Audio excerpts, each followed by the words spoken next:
Come, little children, come with me. Safe and happy you will be. And come with me. Safe and happy you will be. Away from home now let us run.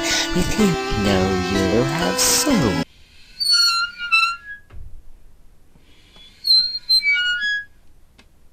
It's time for you to go to sleep. Little children, when you were not clever, now you'll stay with me forever.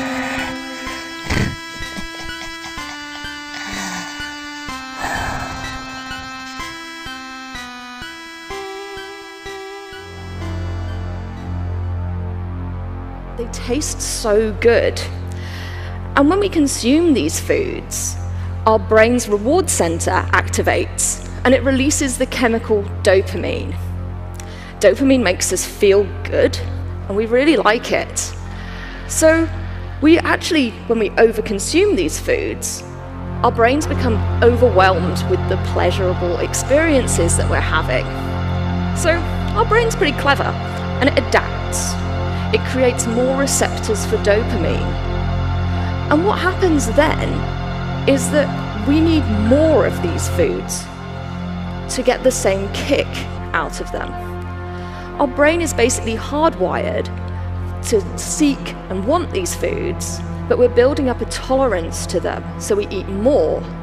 So we're basically becoming sugar junkies. There are primarily three things you need to watch out for: carbs, sugar, and wheat, especially sugar. In general, sugar and highly refined carbohydrates are one of the biggest villains to your brain health and brain functions. Rise in blood sugar is accompanied by insulin and glucagon, a hormone produced by the pancreas. Because fat and fiber is removed from refined carbs, they digest extremely quickly, which causes your insulin and blood sugar levels to spike. Regular sugar intake is associated with many health issues which negatively affect the brain.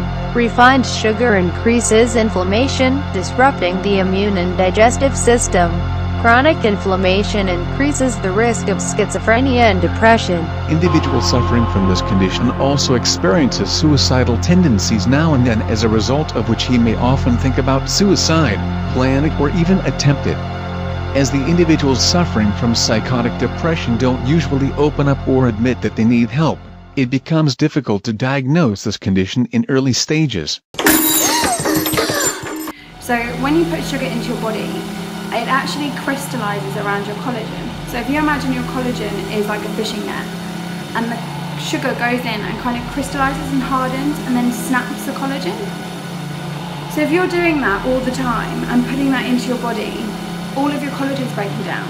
So that's the thing that holds your support system of your skin together, and it is what stops you looking old. Collagen's the thing that stops you looking wrinkled.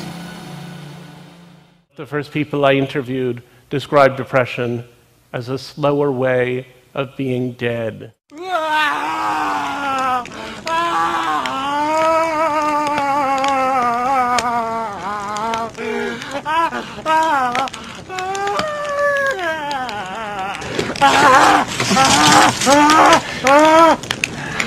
When you consume too much sugar in your diet, the sugar gets absorbed from the intestine, goes through the portal circulation straight to the liver. The liver is the only organ that can metabolize that molecule fructose. The fructose overwhelms the liver's capacity to be able to metabolize it, and the liver has no choice but to take the excess and turn it into liver fat. And we now have the data that shows that when the liver turns what it's being exposed to into liver fat, that is the signal driver of insulin resistance. That's what drives heart disease. That's what drives fatty liver disease. And ultimately, that's what drives this phenomenon called metabolic syndrome. That is, type 2 diabetes, hypertension, lipid problems, cardiovascular disease, cancer, or dementia. In this lab, the belief now is that Alzheimer's is really diabetes of the brain, linked to insulin levels, which can be affected by too much sugar. Since B12 is found in animal products, if you are a vegan or a vegetarian who does not consume enough eggs or dairy products, it is likely that you will not get enough vitamin B12. Mood swings, especially feelings of apathy or lack of motion, are also things to be aware of. Other symptoms of long-term chronic B12 deficiency can include depression, neurological and neuropsychiatric conditions.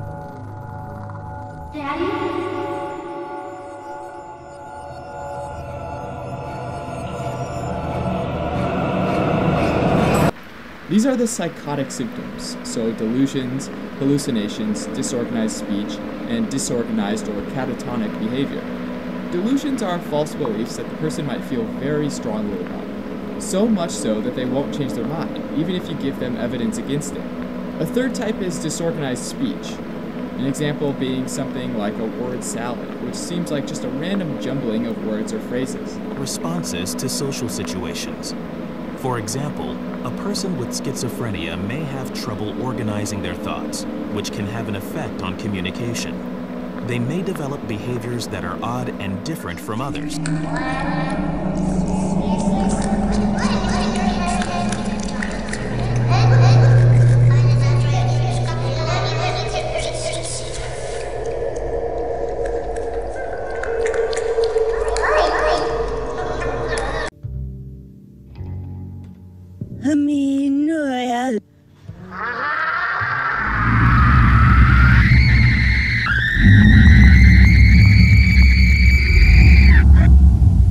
What is delayed echolalia?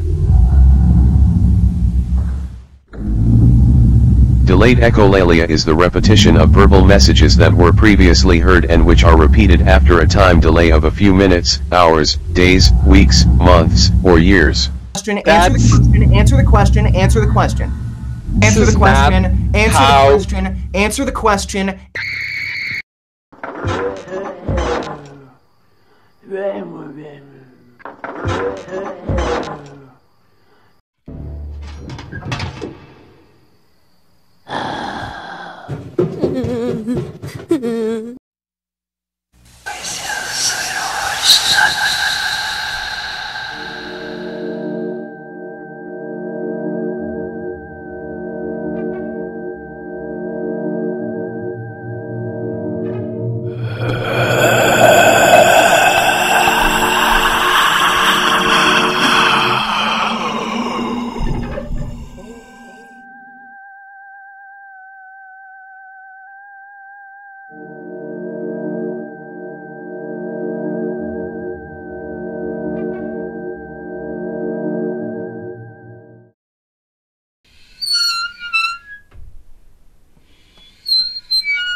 Hope that answered your question.